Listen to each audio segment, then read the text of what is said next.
in the midterms. That here we go.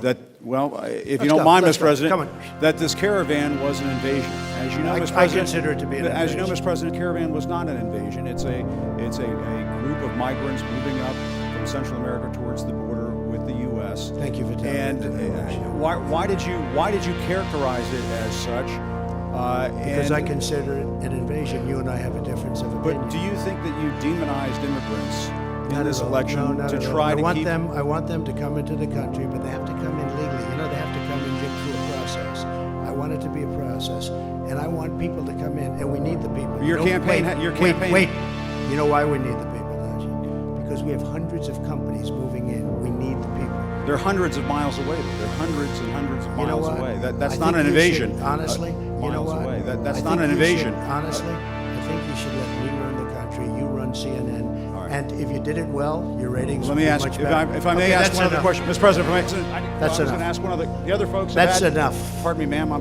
Mr. President, that's enough. Mr. President, I had one other question, if I may ask, on the Russia investigation. Are you concerned that you may have? I'm not concerned about anything with the Russian investigation because it's a hoax. That's enough. Put down the mic. Mr. President, are you worried about indictments coming down in this? Mr. President. I'll tell you what, CNN should be ashamed of itself having you working for them. You are a rude, terrible person. You shouldn't be working for CNN. Go ahead. I think that's unfair. You're a very rude person. The way you treat Sarah Huckabee is horrible. And the way you treat other people are horrible. You shouldn't treat people that way. Go ahead. Go ahead, Peter, go ahead. In Jim's defense, I've traveled with him and watched him. He's a diligent reporter who busts. Well, I'm not a big fan of yours either, so I understand. To be honest. So let me ask you a question, if I can. You repeatedly said you aren't the best, Mr. President. You repeatedly over the course of just sit down, please.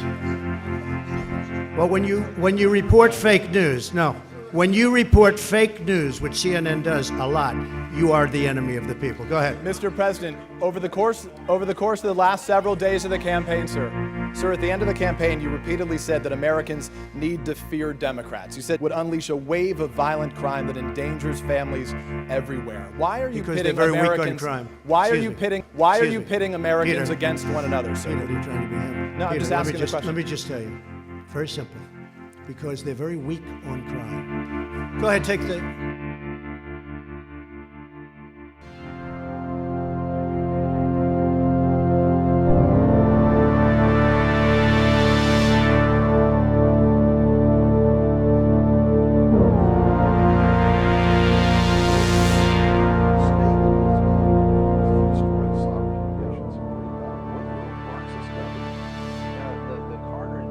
Was one extreme, and then we came into the Reagan administration, yet nothing changed. Nothing changed. What you're saying is that no matter what the political leanings, they seem to be playing the same game. As long as you're playing their game, it doesn't matter who you vote for, who you put in office. They all belong to the other side. They're the pockets of the Illuminati.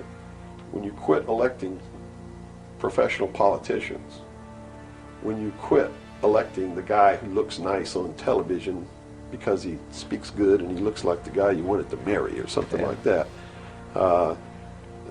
you're playing right into their hands. You know, they've made it so impossible for another Abraham Lincoln to get elected to the office of president that it's a wonder that we even have a chance at all. We need to send people to Congress and to government who are going to clean house. Kick all the members of secret societies out of the bureaucracy. Lock them up. Try them for treason. Because they are traitors. So one thing that may help is term limitations.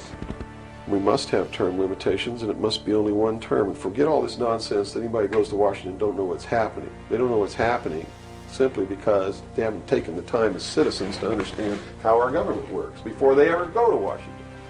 You see, it should be a process that starts in infancy. It works its way up. And everybody should be taking part in the government. Now, if someone came in to office with this kind of knowledge and with this kind of intent to really push these people out, would they not be eliminated immediately? Not if they have the people behind them, because what the people would do in one fell swoop, in one election,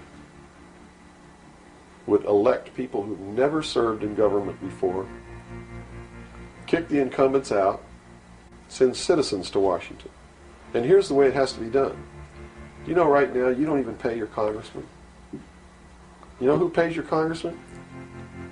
The federal democracy of the District of Columbia. The federal government pays your congressman, who's supposed to be representing your state and you.